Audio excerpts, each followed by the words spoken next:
playing and sit your ass down. Sit your ass down. Because you playing in your ass right now. You still got to pay Cooper, and now everybody want to talk about, well, he's going to get worked out. Why don't get worked out with the team owners that y'all don't like? I remember Al Davis was the biggest dummy in the world at one point, and nobody said, "No, man, Al Davis just pouring all that money into the Raiders because he's 85 years old. He can't play for the next 5 years. He's trying to win now. You can't tell an 85-year-old man to do something for next year." I mean, yeah, there's 90-year-old people. It's 100-year-old people walking the earth. But when you get 85 years old, you living for right now. Ain't no damn next year. You don't know if you're going to be here next week. But nobody had that. Nobody said anything about that. The Steelers are stupid because Mike Tomlin don't know what the hell he's doing. He's the dumbest coach in the world. All he's doing is winning. They dumb for letting him stay the coach. They dumb as hell. They stupid. But they don't, because they stupid because they got a coach that has taken them to 2 Super Bowls, multiple AFC championship games, and has never lost 9 games in a season. But they're stupid. The Giants, they're dysfunctional over there because they got Eli. All the thing Eli did was win 2 Super Bowls. They're dysfunctional because they got rid of Landon Collins. Landon Collins is toast. They're dysfunctional because of this. They dysfunctional, but it's easy to talk about the Mara family because they're not out there. They're not lovable. See, again, we keep falling for the okie doke and the damn the narrative. Do the Giants an A1 run franchise? Not over the last 5 years. Hell no. They just drafted Rudy Poot after Rudy Poot. Their offensive line ain't shit. The coach was retired last year, the year before last. Dave Gettleman, dumbass. They got rid of Reese. I mean, they've been a shit show. There ain't no way to dress it up. But if you gonna call one group of people dummies, you got to call everybody dummies. My man RC just said Al Davis is getting his mail through the through groundhogs. Oh damn, that's cold, man. But he's one of my favorite owners because he always challenged the NFL. Yeah, you're right. He on the dirt nap side of the game. But nobody, RC and other people, nobody can see what Al Davis is trying to win now. Because when you're 85 years old, when your little cousin was Jesus' best friend, and you ain't trying to win. Oh man, we gonna rebuild. Rebuild? You got your damn mind. I'm finna die. Man.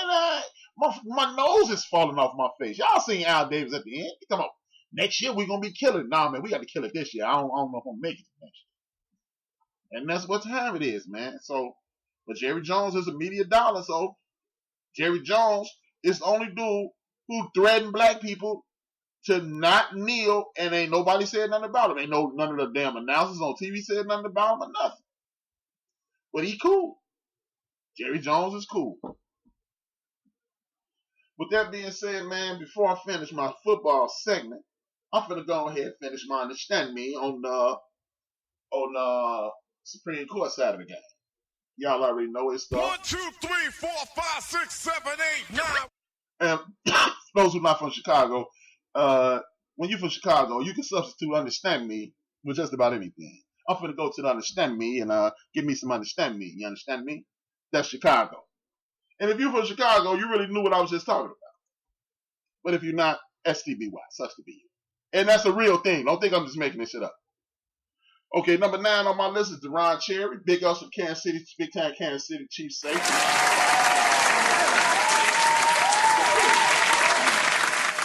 Should be a Hall of Famer, big time hitter, big time coverage, big time player. Joy Brown.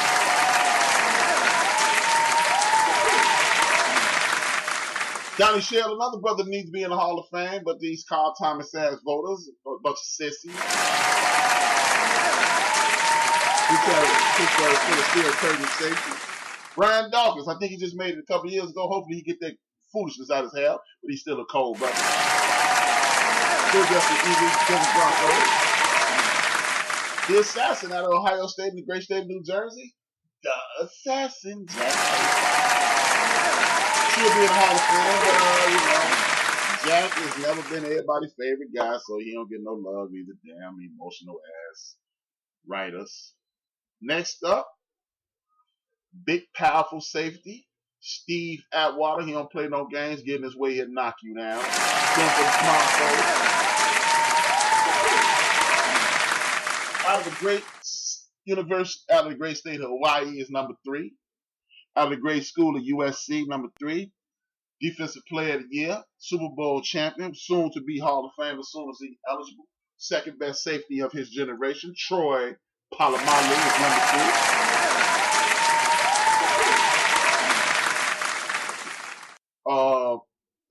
3. The best safety of his generation, arguably the greatest of all time. He will never, and nobody in the history of this position will ever pass number 1. Y'all already know who number 1 is, but Easy Ed Reed is the number 2 safety of all time.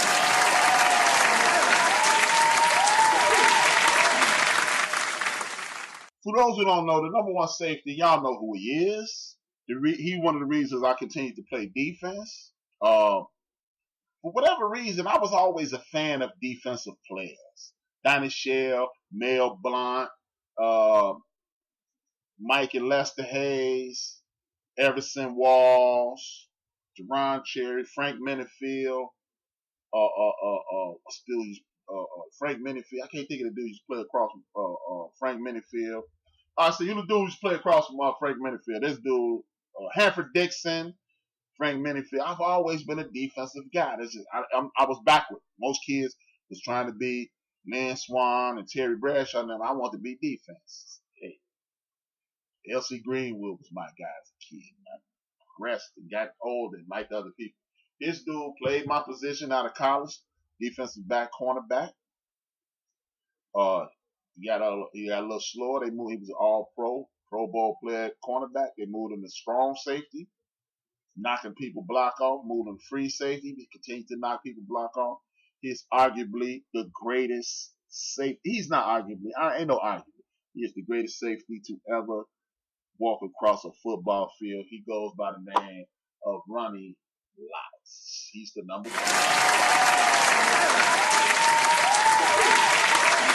I wouldn't even, if you don't think Ronnie Lott the best safety ever, I wouldn't even have a conversation with you, because that means you watch football for about 13, 14 seconds. If you don't know Ronnie Lott is the greatest, shut up. And I don't care how old you are, how young you are. But Ronnie Lott, only thing I got bad to say about Ronnie Lott got one of them Michael Jordan legends. Like people always say, Michael Jordan got cut as a sophomore.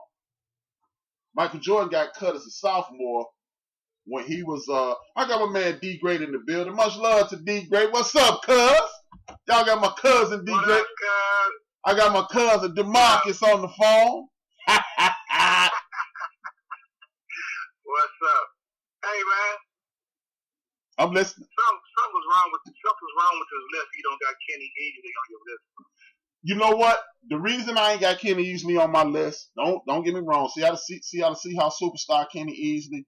The reason I don't have Kenny Easley on my list is because their kidney disorder ruined his career. That's the only reason I don't have him on that list. He didn't play long enough because due to that kidney disorder, it shortened his career. Otherwise, shout out to D Gray for calling in. That's a hell of a. Kenny Easley was number 10. I'm not bullshitting, D Gray. Kenny Easley was number 10. Because back in during his time, it was. You say Ronnie Lott, you damn near had to say Kenny Easley at the same time. D Gray, no argument with me. But when that kidney thing took him down, man. I think as we talk, I'm gonna look him up, D Gray. But yeah, man, D Great, man, excellent one, man. Cause I went back and forth with Kenny Easley and B Dog. I did. Kenny Easley and B Dog I was like, damn. I really wanted to put Kenny on, but Kenny's career was too short for me, man. D great pick, D Great. All right. What about my man? I don't want to be called a homer, but what about my man Darren Woodson, bro? Darren Woodson is another dude who almost made the list, but I think the other dudes. You know what? You might be able to put a great argument for Darren Woodson. And as a matter of fact, I have never changed my list, but I am gonna replace Darren Woodson with. I'm gonna remove Big Dog for Darren Woodson. You know why I'm gonna remove Big Dog for Darren Woodson? Because Darren Woodson got championships. Kenny Easley only played 6-7 years. That's why. 7 years? Yep. He only played 7 years. So as a matter of fact, 6 years.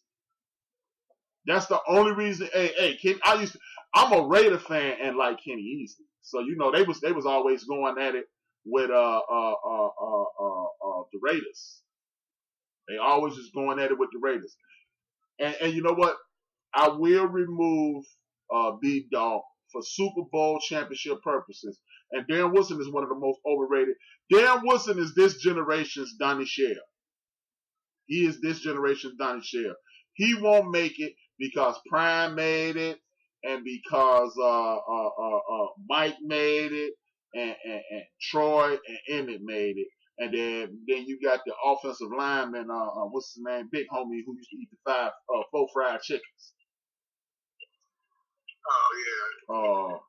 Larry Allen. Before Larry Big Allen from Sonoma State, which at that time was a Division II school when he got drafted. Hey, before he became a noodle brain, your boy from Texas that played with Dallas was killing cats too. He was a hard hitter. Williams. What's that fool's name? What's his name? HRap. Williams. Number 31. Oh. Damn, I can't think his name. Yeah, because Kenny Gant used to be his backup. Because at first it was Williams and it was Bill Bates, and then they drafted Darren out of. He came after Darren Woodson. I thought no. I'm thinking about somebody else then. Hold it, Williams. Roy Williams. Oh, from Oklahoma. Who am I thinking about who used to be with Bill Bates? Bill Bates was solid too, to be a backup, you know what I'm saying? But Roy Williams is the kill cat. He the one that the horse collar. The horse collar. I read somebody else said Joey Browner was the king of the horse collar, but no. Everything got banned when Roy. I think he got T.O. that time. Yeah, he broke he broke T.O. collarbone and yeah. And Joey Browner was the king of the horse collar. You run up on Joey Browner with that karate, boy, and your ass was popped. RC also said Ed Reed is a legitimate argument, but I agree. Ed Reed is unstoppable, but I don't know. Hold on 1 second, D. Great. RC, I don't know if Ed Reed. I'm just talking. You know what? I'm not talking about safeties. I'm talking about DBs. I don't know if Ed Reed could have played corner, strong, and free like Ronnie did. That's why Ronnie will always be my guy. And all these people that are talking about Prime as the best corner played in the great state of Pennsylvania for the Pittsburgh Steelers. He goes by the name of Mel Blount. That's the greatest corner ever. I'm ready to fight. Anybody want to fight? Holler at your boy. Well, that's almost a different era because you can just beat a motherfucker up on a line of scrimmage and they couldn't do shit. Hey, but okay, you know the 5-yard chuck rule? That's the Mel Blount rule. And Mel Blount won Defensive Player of the Year after they instituted that rule. Oh, wow. That's good. That's a fun fact right there, buddy. Yeah. All right, man. I just called in to give Kenny Easy some love. Shout out to D. Great. First person ever make me change my list. 2019.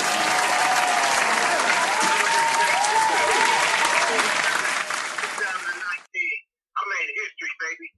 He made history. You know, you do that for family.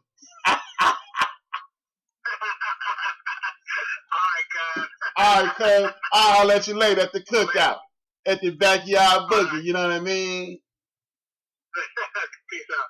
Peace out. That's my main man, D. Gray. You can catch him on tomorrow night on the slow jams, on Sunday night Love Zone, Monday night Love Zone, and Wednesday for Westside Wednesday.